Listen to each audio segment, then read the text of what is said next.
On a starry night in the British countryside, Indiana Jones and language expert Karen Mays find their way out of the moors and finally reach Stonehenge. Upon approaching, they find that the guards are unconscious and that the Nazi agents have opened a gateway using the artifact. A gateway to something utterly unknown. Welcome to the Indiana Jones Lorecast, where we delve into the lore and the history of the Indiana Jones franchise. Hello everyone, and welcome back to the show. Today we will be continuing the story right off the back of last week's episode. As I promised, we'll be concluding this whole story of the Gateway project being conducted by the British government. Something to do with Stonehenge and mysterious artifacts. You can go give the previous episode a listen to get all caught up. But without any further delay, let us hop right back into the story. So, we pick up right where we left off, with the limousine that Indy was driving, hanging precariously off the side of the bridge. The first page of this comic makes clever reference to the song London Bridge is Falling Down. Though of course the bridge isn't falling, they are about to. As the car hangs on for dear life by one strip of metal of the back bumper, they hear it finally giving way, and Indy's companion in the passenger seat, the language expert Karen Mays, tells Indy that they're falling. He of course knows this already, though he hoped he'd never hear it. So, acting quickly, Indy flings the driver's side door open and tells Karen to put her arms around his neck, and she does so, sliding over to him across the seat, saying, "I understand, Indiana, it's terrible to die alone." And he says, "Who said anything about dying?" And he flings his bullwhip out of the car, latching it onto the rail of the bridge, just in time as he and Karen as well, hanging on to him for dear life, swing out of the car as it plummets down to the water below, taking a few small chunks of the bridge with it. As he does this, he says something that I quite liked. He says, quote, "This bullwhip and I have an arrangement. I keep it oiled, replace the lashes whenever they get frayed, and in return it saves my life once in a while." End quote. So that's pretty cool. And Karen says that she thinks that it's a bloody good arrangement, as they both hang there and Indy's trying to pull them back up to the rail. And since they are officially on government business, Indy remarks that he hopes that the government is going to give compensation to the people that they borrowed the limo from, because, as he says, they're going to be awfully sore to find their prize rolls at the bottom of the Thames. Again, you can go listen to the previous episode if you're unsure what's being talked about here, but they did commandeer, essentially steal a vehicle from these people. All for the greater good, though, for the sake of science. After some heaving, Indy is able to pull him and Karen up to the rail, and as he looks up over the rail, he is staring down the barrel of a gun. This is the guy that's been chasing them for this whole story. His name is Emil Loeb, but I just call him Trenchcoat Guy, because that's kind of his most recognizable feature, this big green trench coat that he's wearing. And this is a bit of a tricky situation that they're in here, because the bridge is full of people, of course. This is a busy bridge in London, so of course when a car goes careening off the edge into the river below, it's gonna attract some attention. So there is a crowd gathered where the two of them are hanging off the edge of the bridge, and right at the front of this crowd stands Trenchcoat Guy. And he's pointing the gun at him, but discreetly, it's kind of under his coat. So he doesn't want to make a scene. He just wants Indy to hand over the artifact. And Indy says, well, I guess it's either that, or he flexes his whip loose and lets him and Karen just drop to the river below. And Trenchcoat Guy says to him, well, that seems to be your choice, so... And Indy just says, so long, and flexes his whip loose, causing him and Karen to fall down to the river below. And they sort of look off the edge in shock, you know, with Trenchcoat Guy saying that the current will drown them and the artifact will be lost forever, but then sees that one of those barges full of garbage is going underneath the bridge, and Indy must have seen this, because he timed it perfectly, and him and Karen are now safely on this barge after quite a rough landing, I imagine, and they're just sailing off down the river to safety. The Nazis on the bridge aren't happy about this, of course, and one of the men begins to pull his pistol from his coat, asking Trenchcoat Guy if he wants him to just shoot them because he's a pretty good shot. But again, he tells him this place is too public. Just keep low, because of course they are spies. They have evidently been in London for a while because they have bugged just about every single building in the whole city.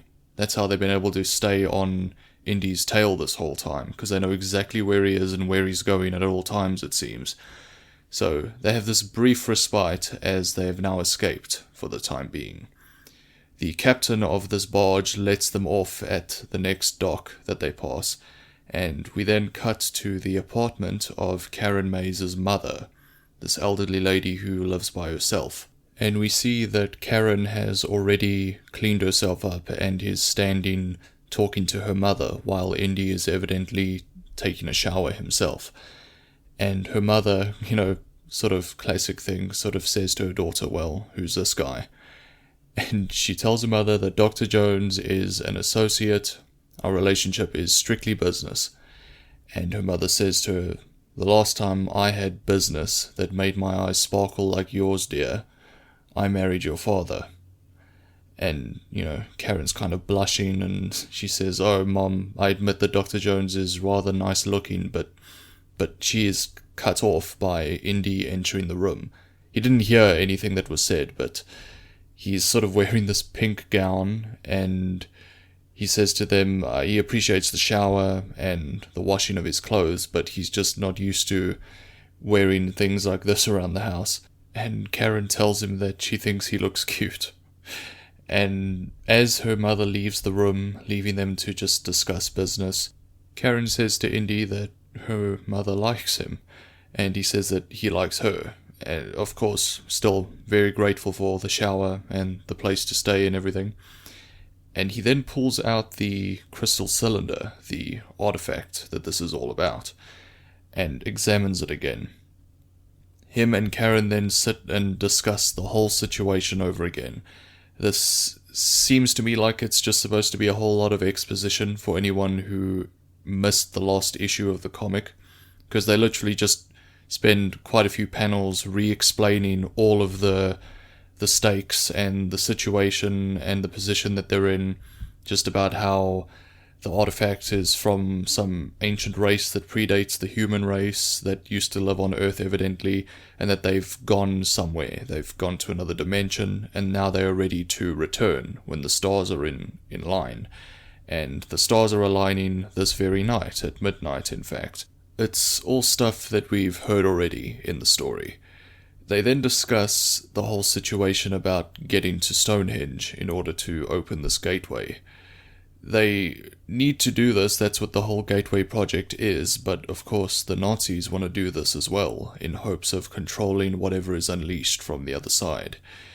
And when it comes to discussing what to do next, Karen asks if they should notify the military about what they've uncovered so far, but Indy thinks against it, as there's already been one breach of security, and the fewer people who know what's going on about the cylinder, the better.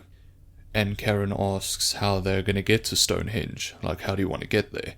And he says that he's going to tell her when they're on the way, as you can never be too careful. And she says, oh Indy, this is my mother's flat.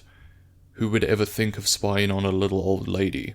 And as she's saying this, we are shown via the panels that beneath this vase of roses, there hangs a tiny microphone. And we see in that same darkened basement, Trenchcoat Guy and his team of spies is listening in once again. So he's having agents watch all airports, rail terminals, major and secondary roads leading from London. He is not going to let them leave the city without his knowing of it. And so a half hour later, Indy and Karen are boarding a train that is leaving the city. They are so distracted by the discoveries that they are potentially about to make that they do not realize that they're being watched. by this Weasley man reading a copy of yesterday's newspaper. And it's a shame, because Indy would have recognized this man, because it is the pilot who had left him for dead in that plane at the start of this story. The American-born pilot, Smitty, is loyal to the Nazi cause, of course, and had already tried to dispose of Indy once by ditching him in the aircraft, but has now been sent to do it again. Though we learn now that his full name is Arnold Smith. And actually, Arnold Smith. Something just occurred to me. Let me just check the journal a sec. Arnold's, was that not the name Smith was? Oh, okay, never mind. I thought that the pilot from the Icons of Ikomenon story also had the last name Smith for some reason, but his name was just Jerry. I do not think that any last name was given. So, sorry, I just wanted to check that because I was starting to uncover some conspiracy of these treacherous pilots, all of the same line. This just large family of traitors, but apparently not. And yes, fun fact about the show, I've been keeping a journal of these stories as we go along in this little leather-bound book that I keep with me when recording. So, first time it was used during a recording, so that's fun. Anyway, moving on. The train then leaves the station, and we see that Indy and Karen are enjoying some tea. And he says that he's starting to like tea, in fact, and he's getting to like a lot of things in England. He's told by Karen that he should consider coming here more often. And he says, so, call it fate, Miss Mays, but I was just thinking the very same, but is unable to finish his sentence as he splutters and spits a bit of his tea out. And when asked what's the matter, is there something in your tea? He says, no, in my back. And Smitty is now standing behind him with a gun stuck right in his back, of course concealed by a newspaper, as they are still trying to be as discreet as possible. And he says, well, my good old pal Smitty, crash any good planes lately?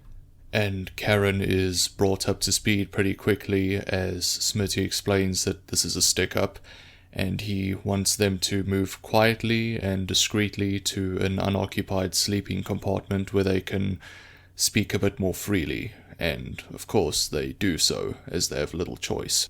We then cut to the inside of the sleeping compartment where the two of them stand, hands above their heads, with Smitty pointing his gun at them. He has already been given the artifact and placed it inside his shaving kit, the small bag. Smitty, of course, now plans to kill them both, but before he can do that, Indy gets this clever idea and reaches up above his head, grabbing the emergency brake cord, and he yanks on it, but it just flies right out without any resistance, and Smitty tells him that he cut the emergency brake cord. He says, I'm a thorough man, Doc. I think of everything. And he says, oh, then I guess you thought of this too. And he just throws the little handle of the cord at him and hits him right in the hand, causing him to drop his gun. And Indy then delivers, it's a bit hard to tell, but it's either a really good kick or a really good knee to Smitty's stomach. His body kind of blocks what it is, but it's a very cool action shot in any case. Karen is able to escape through the door, but Smitty is now blocking that door from Indy being able to leave the same way. So Indy kind of looks behind him and realizes that there's only one other way out of this room, and that's the window. Also, very importantly, he was able to snatch up the shaving kit as well. So he then climbs out the window with Smitty's shaving kit and the artifact inside. So Smitty has no choice but to obviously pursue him. He himself climbs out the window and fires off a shot that whizzes right past Indy and causes him to stop. And, it's kind of an end of the line kind of situation, as the two of them are now standing on the roof of this train that's hurtling through the countryside. And Indy then hands him the shaving kit, because Smitty says that if you hand it over, everyone can go home alive. And so Indy hands it over, of course not believing his lie for a second. The very second he gives the shaving kit to Smitty, he just says goodbye and jumps off the side of the train. Like slinks over the side of the train and holds on with his whip. And Smitty looks up, thinking, what, he jumped over the side, why? But then looks up and sees that a tunnel is approaching. And so we are left with this wide shot panel of Smitty staring at the stone wall, which he's about to slam into, just thinking, oh no. And so that is the end of Smitty. As the train re-emerges on the other side of the tunnel, Indy thinks to himself, what a mess. He says something pretty funny here. He thinks to himself, of course it's not too late to join the ranks of the terminally thin, especially if my bullwhip gives out before I can climb back up topside. Pretty funny little comment there. And Karen is standing in between two of the train cars, looking worriedly from side to side as Indy jumps down from the roof of the train behind her. And she whips around and is of course very excited and, very relieved to see him. And he shows Karen that he still has the crystal artifact, as while Smitty was climbing up onto the roof to get him, he was able to slip it into his own satchel before handing the shaving kit over. And he jokes, saying unfortunately Smitty's last shave was a little close, but he's cut off by Karen sort of beating at his shoulders and chest, not attacking him, but just sort of, you know what I mean when I describe that. And she says that she was worried sick about him and all he can do is joke. And she says to him, you swaggering, insensitive, infuriating, adorable man, as she pulls him close and kisses him. And afterwards he says, thanks Karen, we'll have to continue this topic when, hey, the train's slowing down. We're stopping. And Karen says that there's no station for kilometers yet. And looking out front, they see that the train has been stopped by the police. And they're of course first happy about this. It's like, oh, they must have gotten wind of what we were doing and sent the police to help. This is of course the British government, sending the cavalry. But Indy says that he doubts it, not unless the local bobbies have taken to carrying German-made Lugers. So this is again Trenchcoat Guy's little spy team. And of course, like I said earlier, they've been in London for a good long while now, so it's very believable that they've been able to get their hands on police uniforms, real or fake. So with these police in, you can't see me, but I'm doing air quotes there, they have with them a motorcycle with a sidecar, as well as just a car. That's what they travelled here in. And Indy and Karen are able to sneak off the train by knocking out one of the fake police officers and stealing the motorcycle. But before this vehicle chase ensues, we are going to hop over to the mid-break for a second, so I will see you there. Snakes. Why did it have to be snakes? Why, hello there, and welcome to the mid-break. This is just a little spot in the middle of the episode for me to discuss a few things that you may want to know about, things about the show itself, things like that. Firstly, I'm your host, Kel, or Sir Bandit, and thank you so much for listening. If you're enjoying the episode, you can let me know what you're enjoying about it by leaving a review or a rating wherever you listen. The podcast is available wherever you get your podcasts, so whichever platform you're on, I'd appreciate a review, and particularly on Apple Podcasts, if you leave a review along with a 5-star rating, I will be reading it out on a future episode in this very mid-show segment. So you can let me know what you're liking about the show so far, ask any questions if you'd like, say how the previous episodes brought you to tears because it was simply so beautiful and so well articulated. Oh, I almost sneezed just because I said that. I must be allergic to my own nonsense. Anyway, one other thing that I'd like to bring up about this episode in particular is that usually when I cover stories from the further adventures of Indiana Jones, the Marvel comics of Indy, I cover 2 of the issues in one episode. But for this one, I am only going to be covering this one, the conclusion of the Gateway Project storyline. I'm doing this just to provide a conclusion to the story arc, so that if you're coming off of the previous episode, you get to see the ending to this story. And also because the very next issue after this, I do not want to cover just yet until I get to a few things on the show before that. So, of course, we will be continuing on eventually when we get back round to the stories from the further adventures, but for now we're going to be leaving it at this one for this episode, so it may end up being a little bit shorter, but I believe it will be better structured this way. So, after this episode, I might continue with the next issue as a single episode on its own, but after that I do plan to go back to the original setup of covering 2 issues per episode. So that's pretty much all that I wanted to let you know about that. So with all of that being said, I think it's about time we get back to our story. I'm going after that truck. How? I don't know. I'm making this up as I go. So Trenchcoat Guy sits in the back of this police vehicle in the back seat as one of his men in disguise approaches him, saying that the disguises are working perfectly as the train personnel are giving them full cooperation. Trenchcoat Guy remarks that the British police do not have the full power of the Gestapo, for instance, but it should provide them with the authority that they need. This conversation is then cut short, however, as they hear the engine of the motorcycle racing off, and turning round he sees Indy riding the bike with Karen in the sidecar. And of course they then do a 180 in this police vehicle and begin to give chase, shooting at them.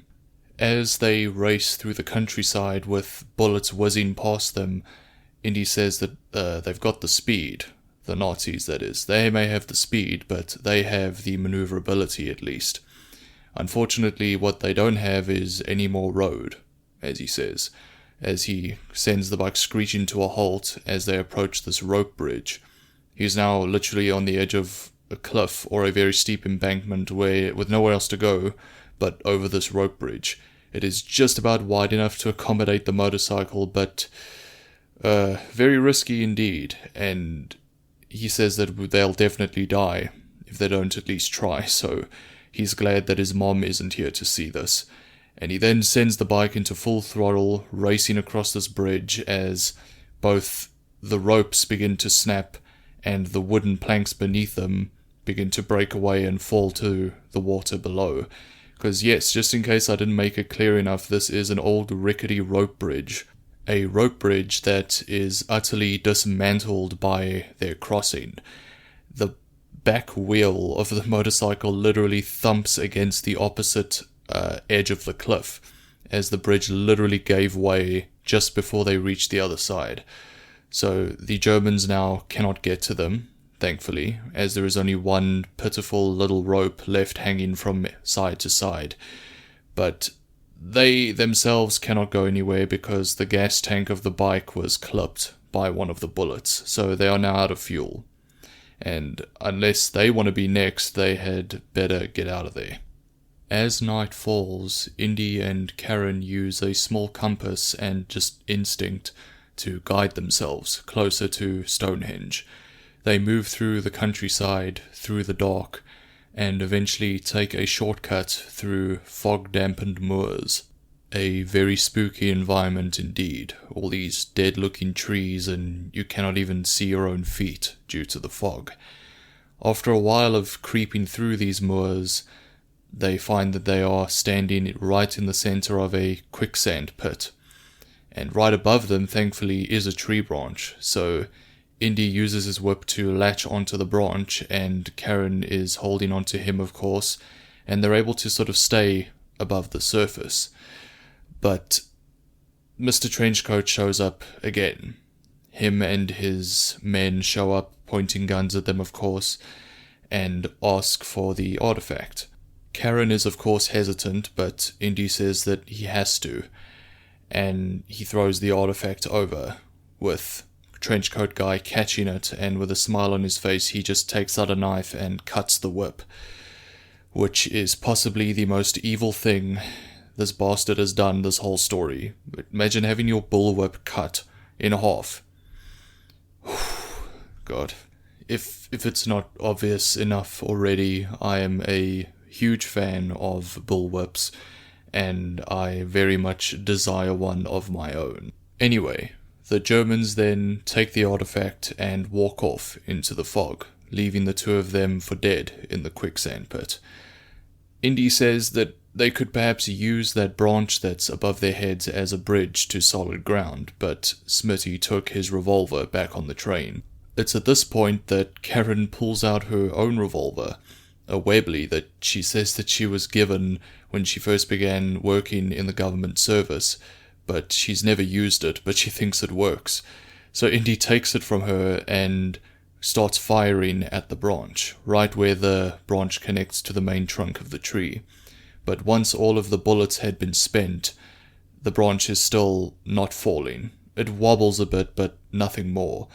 And out of frustration, Indy just says, "Oh, nuts," and throws the revolver itself up at the branch. And just out of pure luck, manages to smack it right where it needed to be smacked, causing the branch to snap and fall down onto the quicksand pit.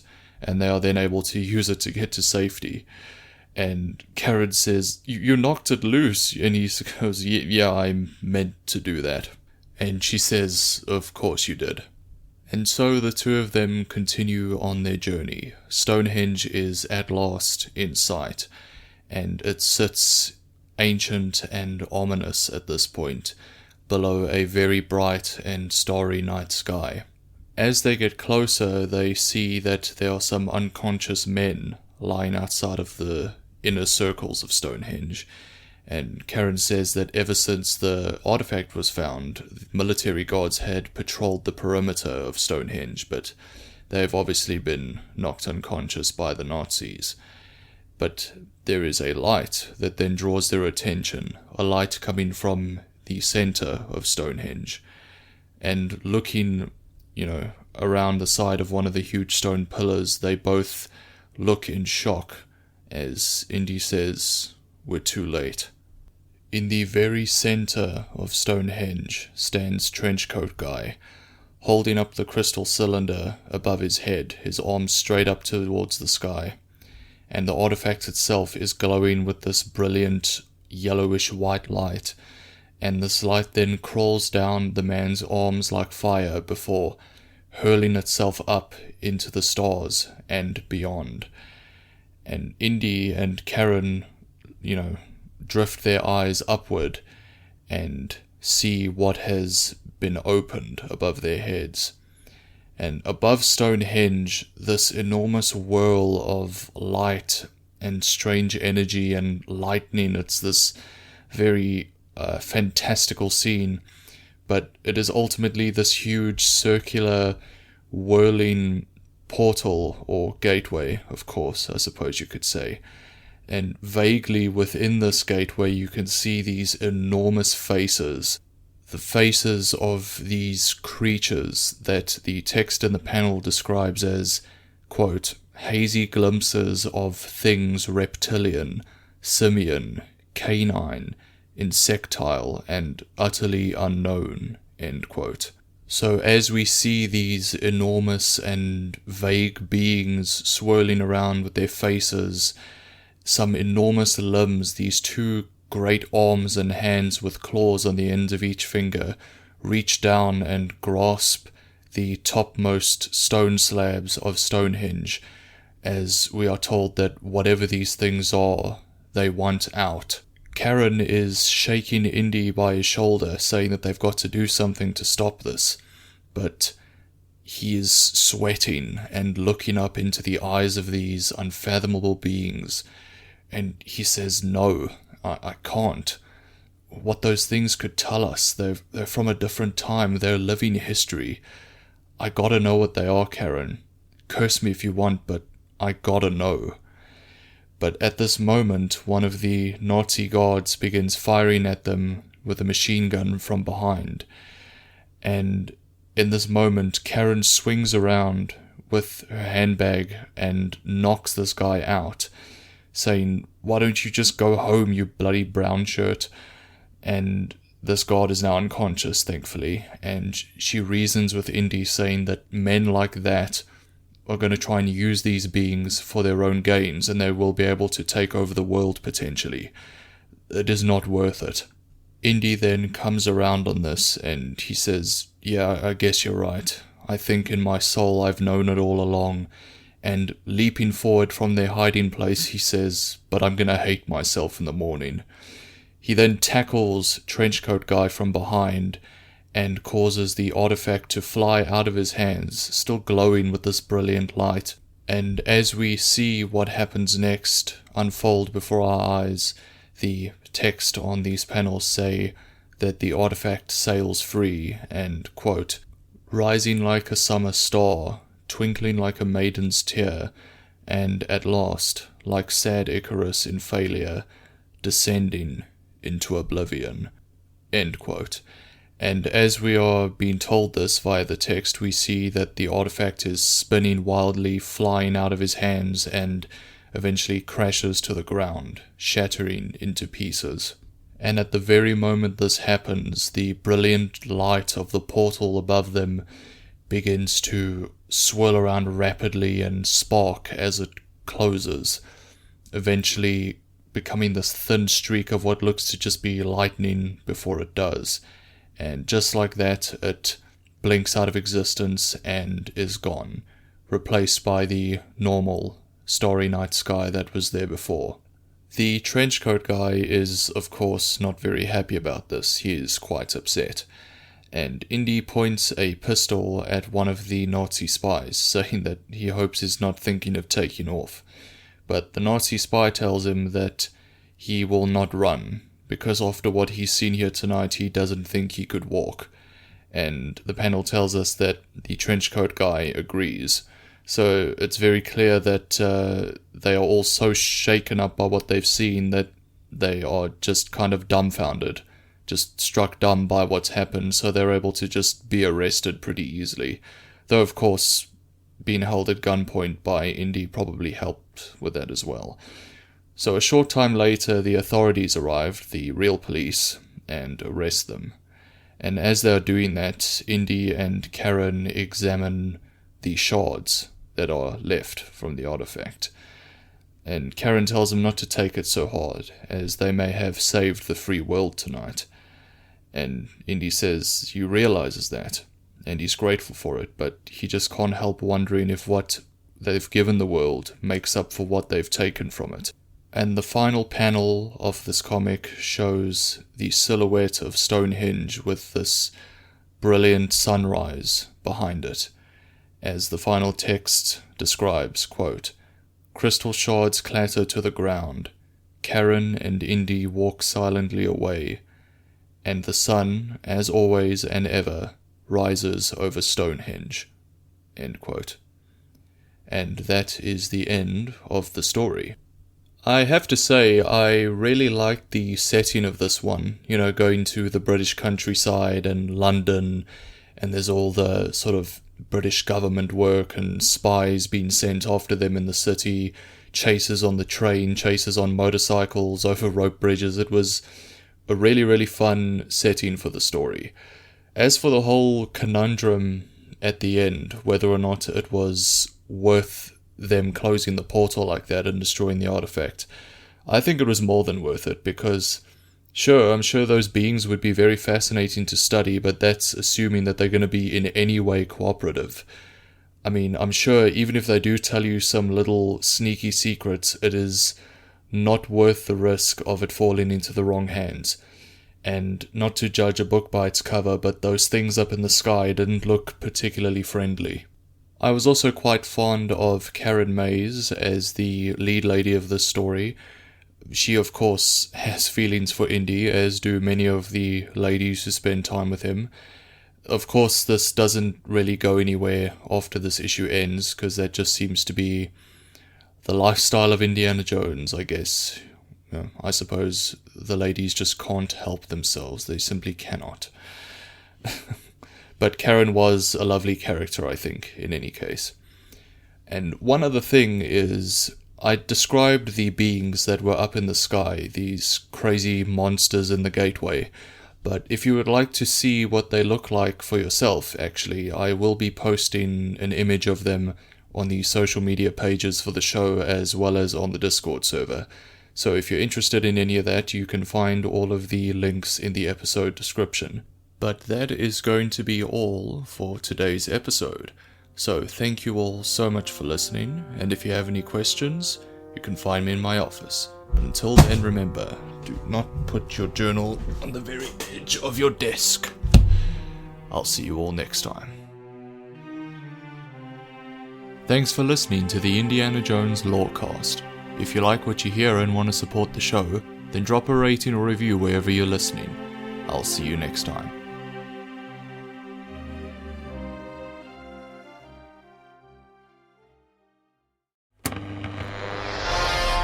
When a wasteland detective and a vault girl cross paths, no criminal is safe.